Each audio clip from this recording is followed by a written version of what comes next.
All right, this is jpeg2RAW, show number 20, and we're going over the November images. We're going to do one November show. The last, a month or two, we started doing them twice a month now.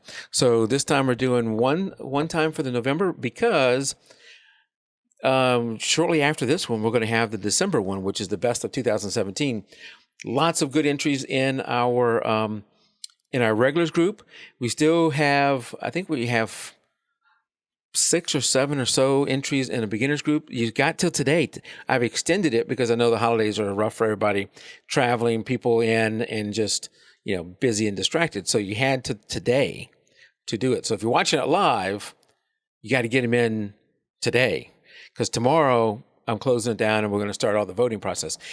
And just like we do every year, we have some special what I call celebrity judges in addition to some of our regular people. So regular, you're going to have Tim and I, but we'll have as celebrity judges returning for 3rd or 4th year, A.D. You'll be coming back. We'll have Scott Norris. Hey, he was a previous guest. Awesome to have on our judging panel. We'll have Janice Sullivan, who's not been a guest yet, but we'll be working on that. Janice Sullivan. And Mary Presson. Oh, man, dude, that's awesome. Did I say her last name right? Mary Presson Roberts. Yeah, yes. Mary Presson Roberts. I'm gonna do a post about all those people a little bit later, and then of course when we do the finalists and that kind of stuff. So in the next week or so, we'll be turning it over to them, and they'll be voting on the finalist, and we'll get some good feedback from those guys. And who knows, maybe in a future show on the regular jpeg2RAW show, you'll see, we already had Scott, but I'm going to try and get Janice on at some point too. And maybe even Mary too. So. Yeah, absolutely. I mean, all of those people are people I've worked with, and they have fabulous vision. And I think that the cool thing about it is they'll give you their honest kind of creative thought process rather than like, a textbook thing. I think that that's kind of where I've gone with, I just want to talk to people like they're normal people instead of doing it like a structured textbook thing. I think it just makes everybody more comfortable. So, and I've been a fan of Janice for a long time. You just introduced me recently to Mary, but I've been a fan of Janice's for a while and just haven't got around to having her on the show yet. But it's somebody I've wanted to have for a long time. Awesome. So we're going to try and keep this short again. I do want to point out, if I could here, if you haven't entered yet, like I mentioned, you still have time. You can go through the website and enter, which is jpeg2RAW.com/photo-challenge. Just go to jpeg2RAW.com and then go up here where it says photo contest and choose the photo contest, and then you'll come to this page and you can enter one of those two, or go out to our Facebook group, one of the two, the beginners or the regulars, and enter to there. But like I said, you only have today, and then after that, it'll be for the January contest. We move on to the next one. So get your image in today, or just wait and do the January one. So with that, you want to get rolling right into the reviews? I think we should roll right into the reviews. All right.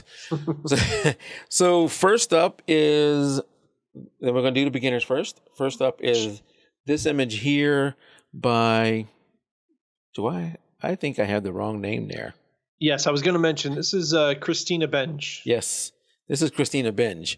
I had the wrong name there. I had the same name twice. That's okay. Actually, the description, though, that you have, Mike, is right. So okay, that's good. So I'll get her, not there, this one.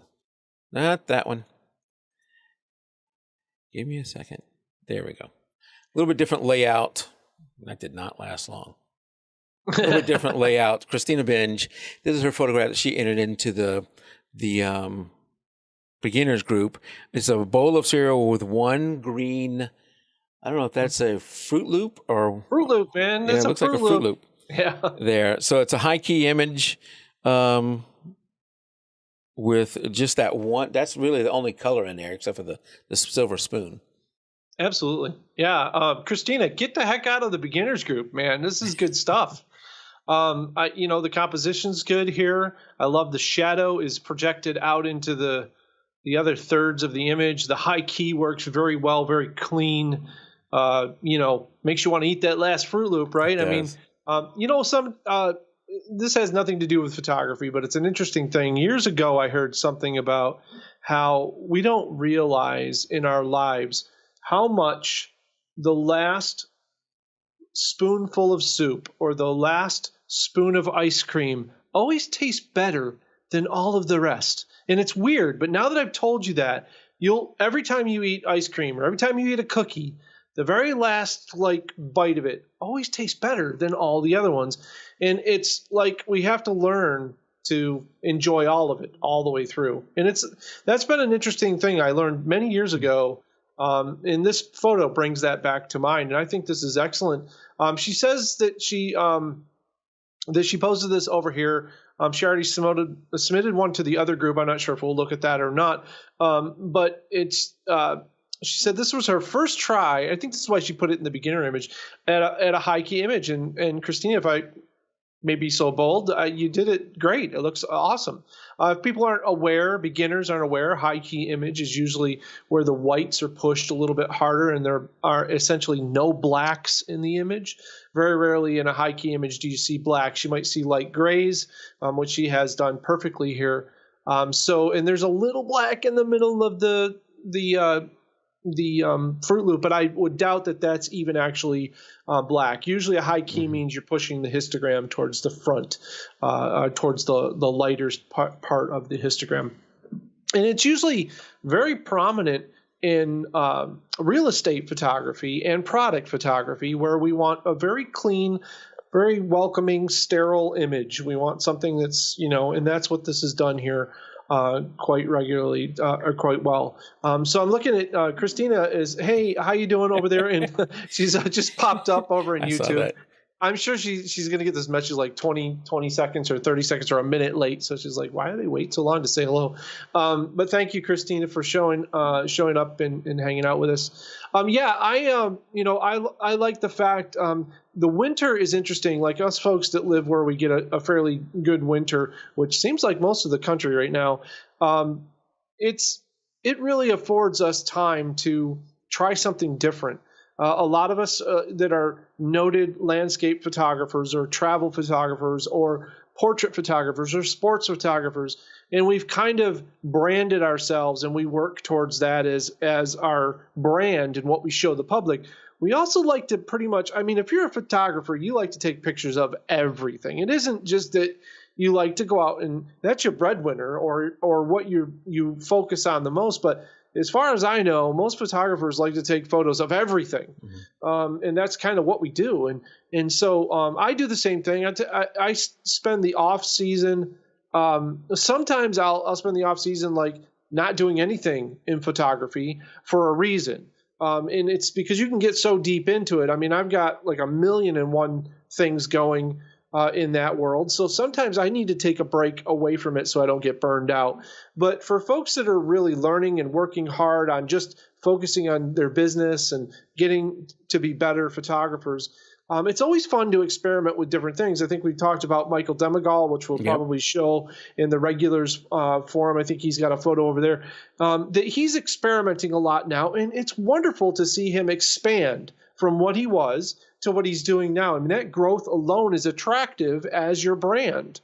So while you may not publish everything that you do, sharing once in a while with folks and saying, hey, I've been trying this new thing out, like this, exactly like what Christina is doing here, is excellent progress and an excellent way for beginners to go. Even if you're a pro, the funny thing is even if you say you're a pro, which means you're really only you're doing it for a living, it doesn't mean that you stop learning. That label doesn't mean like, we're done learning at this point. So I think it's good for all of us to play around with this stuff. I've got a project coming up next week where I'm going to be taking a fish tank and putting it in a white box and filling it up with water. And I'm going to be putting dye in it and filming it. And then we're going to reverse we're going to invert the palette so that it looks like it's the dye is more like smoke on a black background. And that's what happens when you invert the palette. And then we're going to turn that into like a lower thirds for a video project that we have coming up. And we want it to look like smoke. So instead of trying to pull off smoke on a black background, which is very difficult, we're actually going to shoot water and food coloring on a white background and then invert it. So it'll have that look of smoke. And that was my buddy Walter Arnold came up with that idea. So next week I'm going to set up all the gear and experiment and have fun and do Can't something wait to see different. that. That sounds cool. It's just something different. And, don't be afraid to try different things. I know there's that, people like, well, I only shoot buildings or I only shoot this or that. Well, then you're kind of pigeonholing yourself. A well-rounded photographer will always have work. And someone who only shoots one thing will only work when that one thing comes around. That might not be hardly at all. So, right. So definitely, Christina, keep it up and keep submitting. We need more folks like yourself that are willing to experiment. Things, yeah. And Christina wants to, just like I do, Christina wants to know where she can see that fish tank project when you're done with it. Well, we're making a video about a place that we went to a few months ago. And it's an old insane asylum in Virginia, and we're making a video series, and it'll be on Walter's and my website at some point in time, the Explorographer, or on Walter's, which is the Art of Abandonment. So you'll know it'll be out on Facebook, and if Mike doesn't get too upset with me, I'll post it over in the jpeg2RAW group as well. So all right, very good. All right, next up is the name I had on Christina's on the thing AD and I look at, and this one is from William Alexander.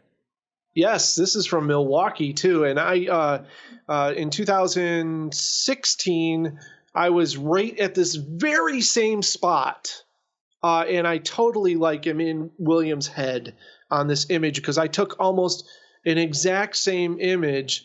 And his note says his intent was the graphic nature of the shapes and forms. Initially, the sliver of light and the eyeball shape in the high key area. Wow, it's like a theme we have going on here. Is what drew me to this series in this position. I think he captured it quite well. I actually captured this in an exact negative of this. I captured a very dark version of this with just the light of the windows and the light in the back with the silhouetted shadows on it. So I had no definition in the people that were standing there. This is in the lobby, by the way, of the Milwaukee Art Museum. This is the lobby, and they have a beautiful sculpture outside, which you can see you'll see that on my webpage too. I haven't released my shoot from Milwaukee yet, but Scott Norris, a Milwaukee native. And so Scott, and Scott's I want to mention too to Christina, follow Scott, what you're doing with the little bowl there and all of that. It's very much Scott Norris-y. I see that and I instantly think of Scott. But yeah, this image, very well done. I like the fisheye here. Again, wow, Mike, beginners. These are strong. I know, very strong. We need to kick some of these folks out. No, seriously though, I like it when people submit this kind of stuff. It says that he shot this with an 8.5 fisheye. I like all of that. This is a very interesting place to shoot. If you're in Milwaukee, please go to this art museum. There's so much there. The art in itself is a lot of fun, but there's also the building is very gorgeous. So if you're really into that sort of thing, make sure you check out that. And look up Scott Norris while you're there. Scott would love to meet you. I'm sure. I'm selling Scott out here. He would love to come out and hang out with any photographers in Milwaukee and show them around. He did a great job with us. And of course, Scott's a personal friend too, but he's a great guy. And anytime he gets a chance to hang out with other photographers. So a few things I want to mention about this image quickly so we can move on is just symmetry, right? We've talked about this before. Yeah. Great job, Bill, on getting the symmetry perfect. You can't. Symmetry is one of those things that it's either 100% or it's not symmetrical. It's asymmetrical. So having symmetry that's kind of close is not there. You got this one pretty much almost dead on, which is about as close as you can really get there. The floor does not line up with the rest of I'll give you guys a little hint. It's really weird, but the floor does not line up with the rest of the room there. So he did a good job of getting this as close as possible. So excellent work. keep on it, man. Architecture seems like a good thing for you. It looks good. So keep up the good work. Very cool. When you say the floor doesn't line up there, what you saying that? What are you saying there? So if you see the center line on the seam and the floor is Right. kind of off to the right a little bit. Okay. So in a perfect symmetry image, I'd want to see that line be not curved at all. It would have to be perfectly straight. And then also and I will tell you a little secret, because I share this with folks, and it's okay to do this. When you find situations like this and you come home and you want it to be perfectly symmetrical, use Photoshop and fix it. And I did on mine. I straightened that line out using the what's it called? The tool that it allows you to liquify tool. I used the liquify tool to move that line to get it perfectly in line with the rest of the building there. So it's one of those things that every once in a while I'll be out shooting and the floor won't line up with. And that's usually because the floor was done and then the architecture was done afterwards, or the way they laid the floor or something. I don't know. So, but I, that's easily overlooked here. What really captures your eye is the sculpture there of the building itself. And it's a big wing that opens up. It's really cool, man. You got to visit sometime, Mike. Yeah, that's cool. Yeah. All right. Last one from our beginners group that we'll go over is this one from, go ahead. Ebenezer. Oh, hold on. Let's see. Ebenezer. That's all I'm going to say. Ebenezer.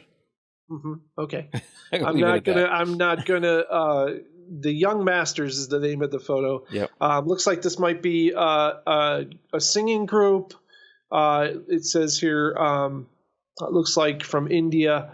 I think it's very cool. Not too much information about what we're going for here, other than what I can kind of figure out for myself. A little heavy on the vignette.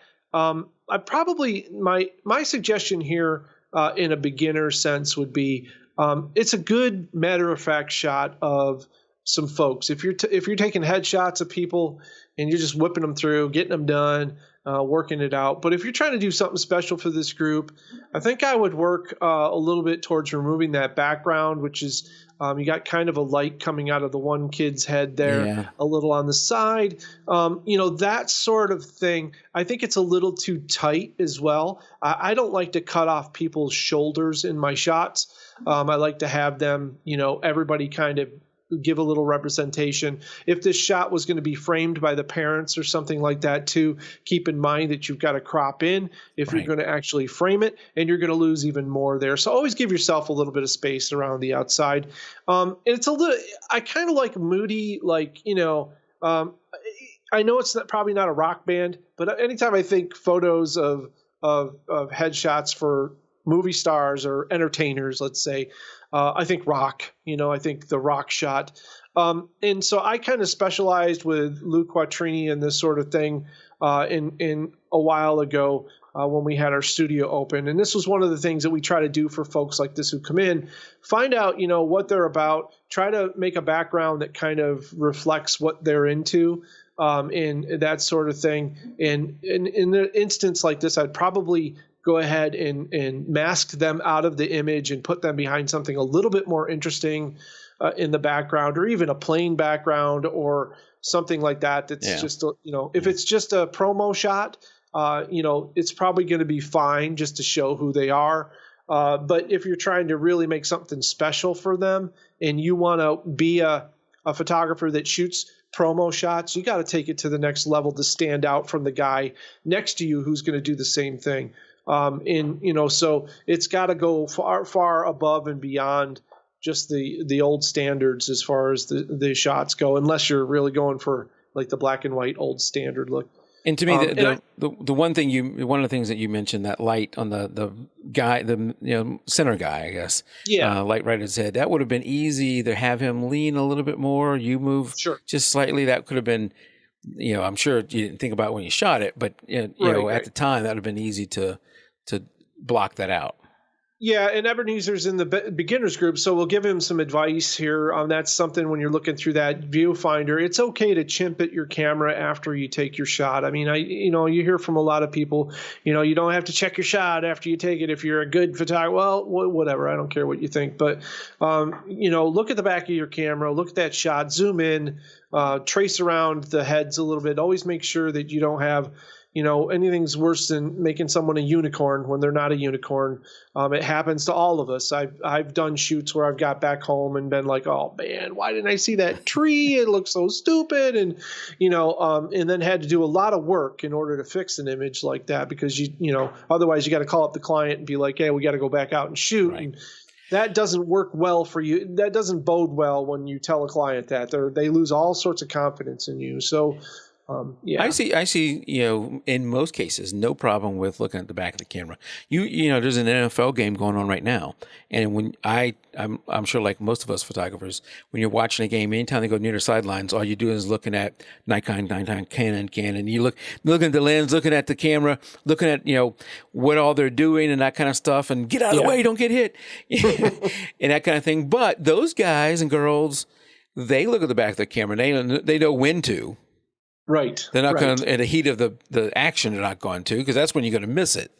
So, yeah, one of the things I learned a while ago is that photographers like to talk a lot. They like to talk on other people. They like to rib a lot of people. And a lot of times they don't realize that sometimes that ribbing isn't taken that way. It's kind of taken personally, or people walk away with the situation thinking, oh, maybe I shouldn't have done that. I don't know. Because we have to be careful as photographers out there because there's an awful lot of beginners that are beginner photographers love to just kind of voyeur on other photographers to learn. Mm-hmm. And a lot of times when an interaction does happen and it's negative, that's a bad situation. It does a lot of things bad for a beginner photographer. It makes them maybe not want to shadow anybody, or maybe it even discourages them permanently. Who knows? So we have to be very careful. Anytime I see anybody shooting in public, I love, especially if I observe another photographer, I always think, well, I might be being watched. Somebody might be watching me. But I also try to look at other people and say, are they struggling or do they need help? And then I'll offer to walk up and say, hey, have you ever tried out this? And this exact thing happened on our last trip out west. We went to this cool canyon where there was this giant waterfall and these two ladies were out taking photos and they were talking it up and laughing it up, but they weren't having good luck. They were shooting with a few more inexpensive cameras. And it just looked like they were, they kind of took a beginner stance. And I offered to go up and said, hey, have you guys ever tried shooting a long exposure shot with an ND filter? And they didn't know what it, they were like, I've heard of it, but I don't know what it does. I have a polarizer. And I'm like, well, here, let me show you. And I helped them out. And I mean, it turned into a great relationship. They contacted me on Facebook after we got back. And we're just like, they were very gracious. And I think she took a photo that she was very proud of with my filter on her camera. Otherwise, she may not have gotten that opportunity, or it may have taken her another, year or so to even learn about how to do that. So I think that we have a responsibility as folks that are feeling more comfortable with their photography, have a responsibility to help out other people. And those beginners out there, don't always take everything you see, to heart. It's sometimes just the way photographers are. So, I mean, that goes for any type of thing you're learning, whether it be music or art or whatever. So, yeah. Yep. All right. Very good. And yes, I agree. You never know the story of the other person, and it's better to build that relationship and work with them, because you never know when that's going to come around back on you. Also, exactly. Treat other. The rule of treat others as you would like to be treated, as long as that's being nice. Okay, so now we're going to move over. Oh, before we move over to the regular group, you had you mentioned, let's talk about some questions that come up into the beginners group, and you want to go ahead and did you have one, or what did you have there? that you wanted to bring up? Well, I want to start doing this feature. And so, what we do we have the regulars group, as we call them, the regular jpeg2RAW Facebook group, but we also have what we call the jpeg2RAW beginners group, which is where I like to hang out because I like to help people. That's kind of my thing. And so what I'd like to do is start scanning the beginners group, and if folks want to post questions or post hurdles that they're trying to get over, I'm going to try to answer one of those, and I'm going to try to answer one this week that I just handpicked out of the group, and we're not going to mention any names, and just to keep it anonymous as far as the broadcast goes, and the person will know when I start talking about it. But essentially, I'd like to do this on each one of the shows and make the beginners group a little bit more helpful and a little bit more active. I think it's fun to post photos, but I will tell you that posting photos and getting likes means absolutely nothing. I hate to crush everybody on that, but it's great. But until you start asking questions about your photos or asking people to answer questions about your photos with a goal stated, you're really just getting opinions from folks, and sometimes they're good, sometimes they're bad. It's very hard to wade through that noise to get to the learning part of it. So hopefully this will help a little bit. But there's a post in the beginners group this week that basically stated that the person is like really comfortable in one genre of photography, and has no problem with that. And I'm reading here, just reading ahead a little bit. But it basically is the person's trying to get into like different things. And it says one of the things that this person says is they're struggling with treetops and things, doing funky things in skylines, in throwing magenta red tones or blue tones. So this immediately I'm like, hey, I know what that is. That's basically what's happening there. That's called chromatic aberration. And essentially what happens with lenses, especially kit lenses or non-prime lenses, and it can even happen in more expensive lenses in extreme cases, but in places of high contrast that are backlit, what happens is there are reflections inside the lens between coatings, which can cause it to look like purple or aqua-colored fringing. And there is settings over in Lightroom that allow you to set the lens profile, and there's also a little checkbox there that tells you to click for removal of chromatic aberrations, but it doesn't do it automatically. There's a trick to it.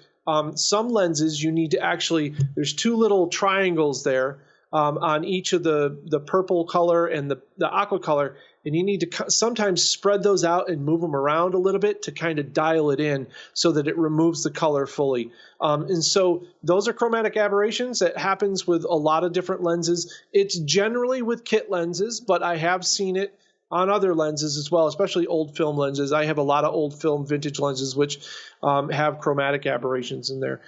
Some of your top line photographers will be like, so what? It's not about that. Who cares? Trey Radcliffe is one of those dudes. You tell him chromatic aberration, he'll be like, whatever. He doesn't care. But some folks, I am always trying to remove them if possible, because I think people, like, if they're going to print my image and blow it up, they're not going to want to see these lines around things. But it does happen around trees. It happens around buildings with skies in the background. That's a pretty normal thing. And there was a question about, is there a good video series on landscapes on YouTube? And there are many, many, many millions of videos on landscape photography on YouTube.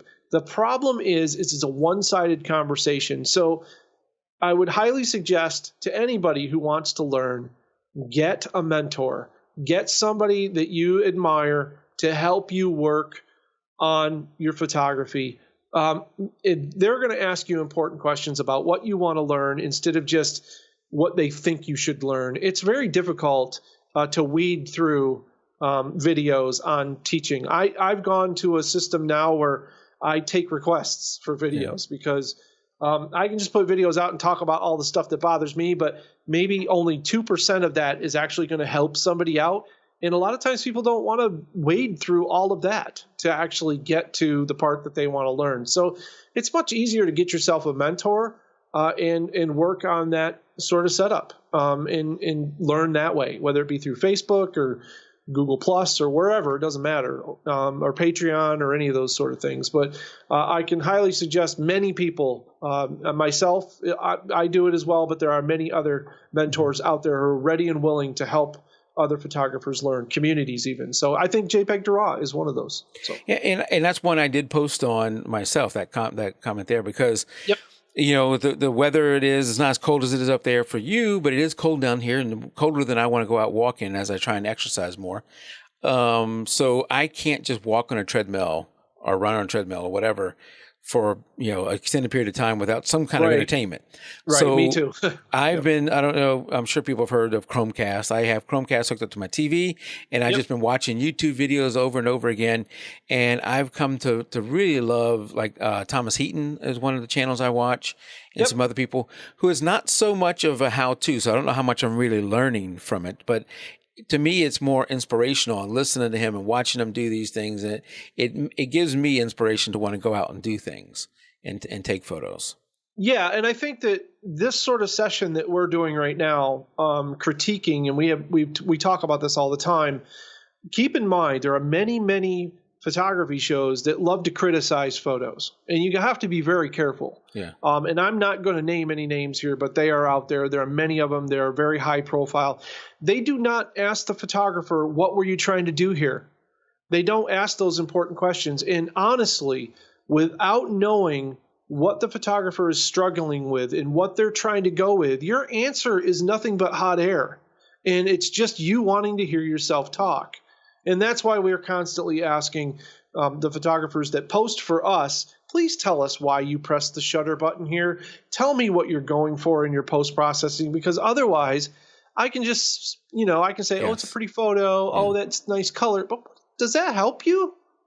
I mean, yeah, I stroke your ego a little bit, but seriously, if we're trying to learn here, let's get honest with each other and let's get down to brass tacks. It's kind of a private community. I don't think it goes out much outside of the group itself. Right. So I think that, here's I'm offering up as much help as I possibly can. So definitely post your, what you're trying to do with these photos, and I will do my best. If there's nothing I can help you with, I will definitely help you there too. Right. I'll tell you. And you give great feedback and from a position of trying to help.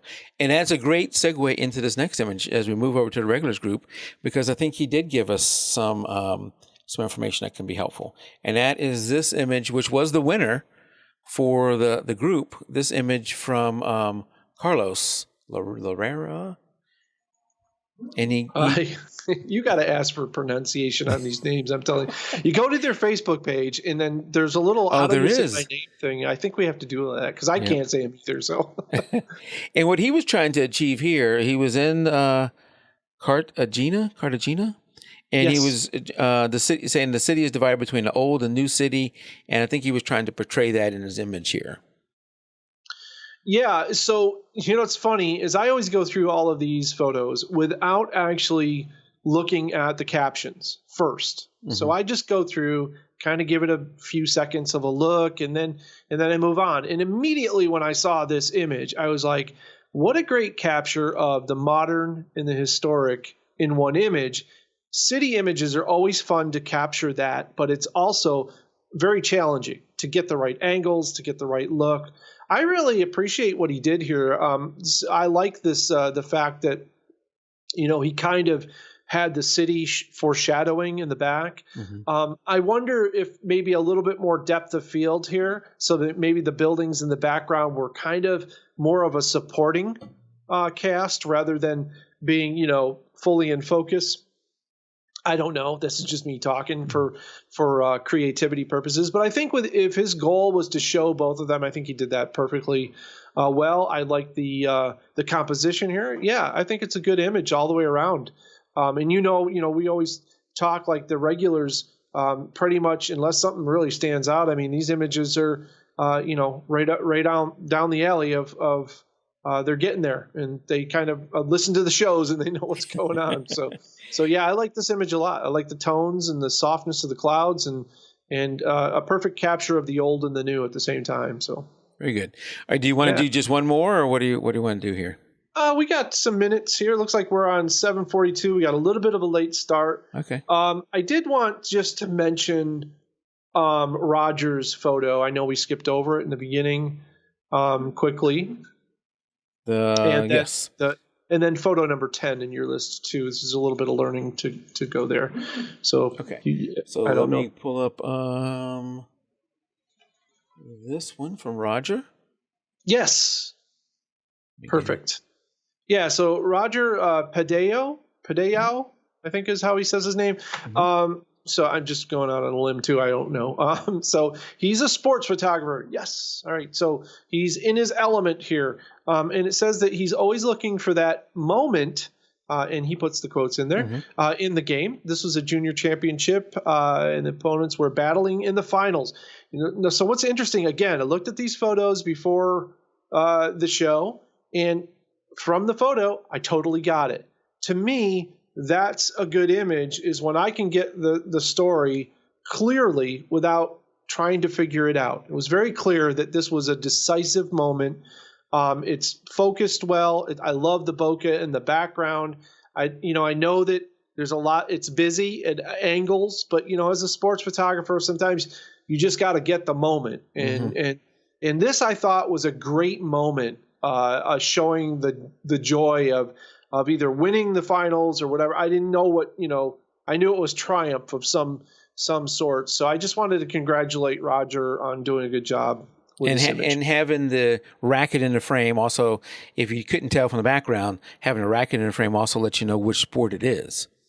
Yeah, exactly. I think all the way around, it's enough of the racket too. Sometimes I would be like, oh, well, you need more, but you know what? The story here is her fist pump in the exhilaration. Yell, yeah.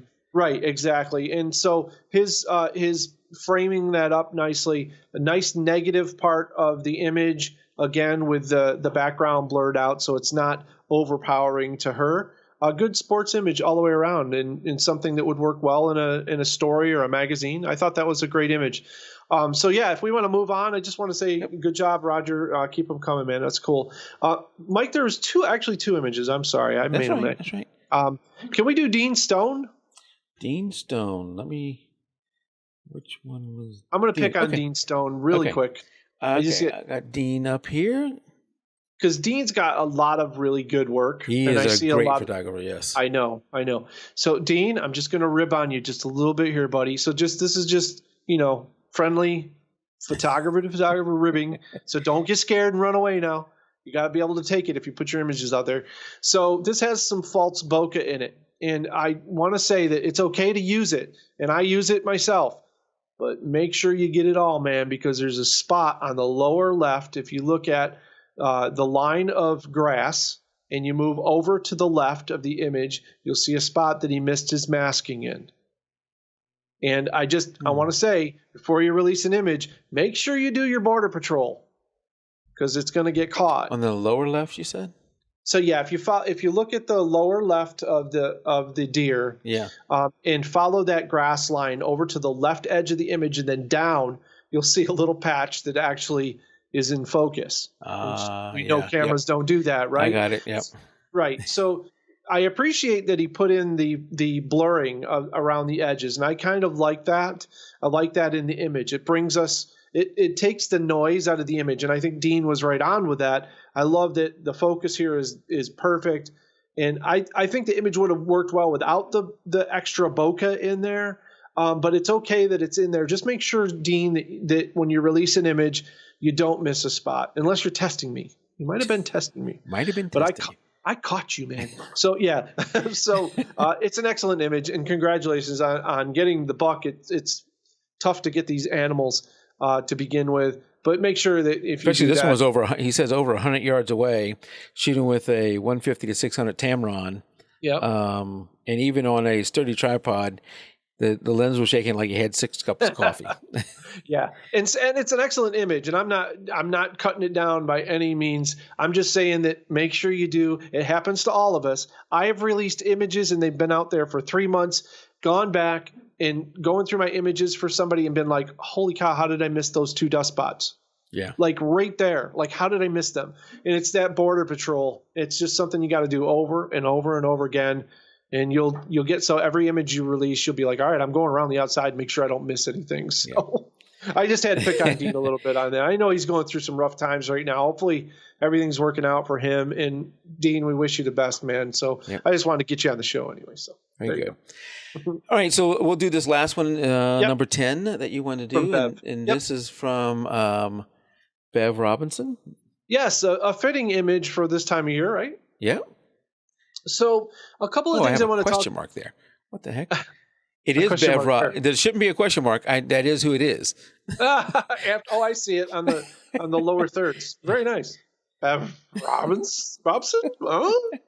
All right. Well, okay. Well, we know it's Bev. So, Bev, I just want to say, it looks like you shot this with a flash on the camera, and it looked like the flash was possibly pointed like right at Santa when it was taken, or someone flashed you. Now, I don't know the exact thing that happened here, but it almost looks one of two things happened when I look at this image.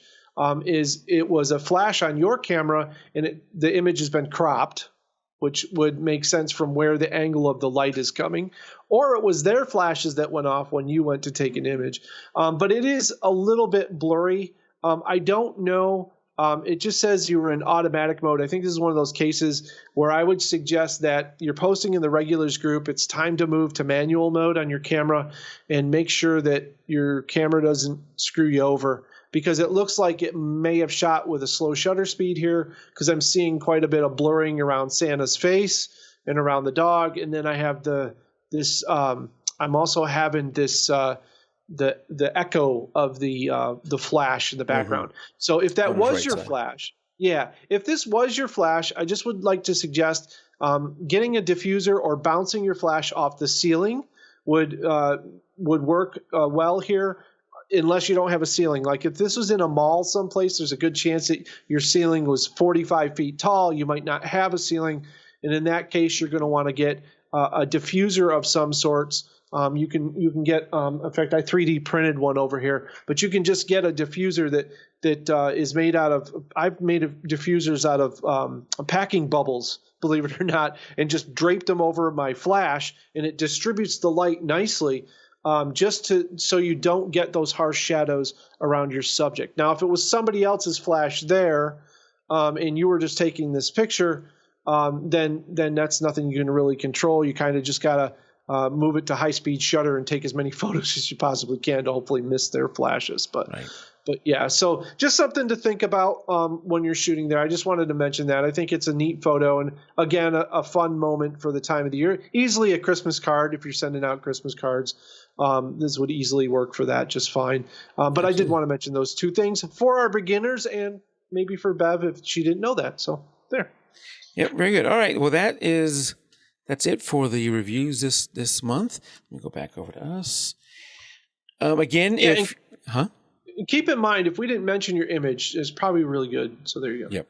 And we're not going to do every one. We are going to try, in most months, we'll do 2 shows to cover the month. So with the January contest, we'll do that. With the December one, we're not. We're going to do one bigger show in our regular jpeg2RAW show. Cool.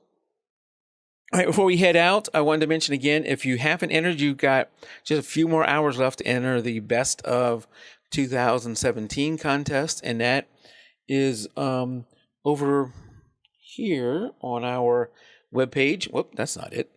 What am I? That is not it. That is not it. Where is the webpage? Hey, Dave. Thanks for joining us, man. I see you out there on Facebook, buddy. I will... let me fix that just a second. I'll do it the easy way. All right, now I can do it. All right, over on our Facebook, over on our website, which is jpeg2RAW.com, just go over to the contest entry, and then enter either the main group or the beginners group. But the easiest way, of course, is just to go to our Facebook group, the regular group over here, or the beginner group over here, and the album is at the top of the page. You can enter right there. And that's the probably the easiest way. Every month it'll be right there. You can go ahead and enter. So if you want to enter 2017 Best of, which is any image you took in the year of 2017, you got just a few more hours to enter that. All right. So also want to thank AD for coming out. He is over at theexplorographer.com and has, this is where you can find all different ways to follow AD. Where am I seeing it? Oh, down here. And I think on my screen may be cutting off part of it, but all the different ways you can follow AD, and you can go and follow him over on the creators, the patreon.com/the creators, which is where you can follow AD. You can do something where you, what do you call it? Become a Patreon and support AD. And you have a number of different support levels that you can do. AD, do you want to run us through them real quick? Yeah, basically just, $1 a month will get you into our video series and our live stream series where you can ask or request for us to do live streams on certain subjects you're learning, whether it be photography or whether it be any sort of creative outlet that you have. Basically, I specialize in getting people over their creative roadblocks. So you can get over there, you can hang out and do that. And there's it takes it all the way up to full mentorships where we spend time together online. We can work on your business model. We can do all that sort of stuff for what you want to gain in photography, or we can just be like, I'm retired and now I want to just go out and shoot photos. How do I put together a website to remember everything? Any of that kind of stuff is available. I've got a gentleman who's a business consultant working with me right now, and we're working on his YouTube and figuring out how to monetize his YouTube and get his information out to people and that sort of thing. So that's what we do at Patreon. So it's $1 a month, and you can, get all the unreleased or the early released videos that I do. Plus you have a say in what videos I make, or you can bump that up at any time you want too. There's no subscription like timeline. If you decide, this month I want to do a mentorship, you can pay $35 and we do a mentorship for a month. And you decide you don't like it, you can be like, I'm going back to $1, or you can be like, no, I'm going to go over to somebody else's site. So it's pretty cool. And, I think it's a great way to support someone that, Patreon is a great way to support a photographer or an artist that you get in some value from, that you want to give them, some support. It's, buying their art is a great way too. And we can go over to AD's website and buy, some of the work that he's done. And this is just another way where you can support, someone that you're getting value from, or that you are just enjoying their work, doing that kind of thing. To be honest with you, Mike, I'd much rather help people better themselves than sell them a photo any day. So that's just always been my jam. So. Yep. And speaking of buying from your site, so I know you're much more into helping people, but I'm also think that it's great for us to support our photographers too. Every time we do this show, you donate something from your store, and for the Best of 2017, you're donating something from your store also, right? Yeah, the Best of 2017, we're giving away a couple of all-in-one bundles, which have been expanded. I've just put a whole bunch of new stuff. My store is like growing, and that's my goal. My goal for 2018 is to put more things in my store that help photographers with their workflow. So we have Lightroom presets, we have Luminar presets. I know we didn't do a Luminar demonstration or work on anybody's photos this time around. Quite honestly, your photos were too good this time around for me to really do anything. So I'm not bailing on anybody. It was just I told Mike before the show, I was like, I don't know, man. This all looks pretty good to me. Yeah.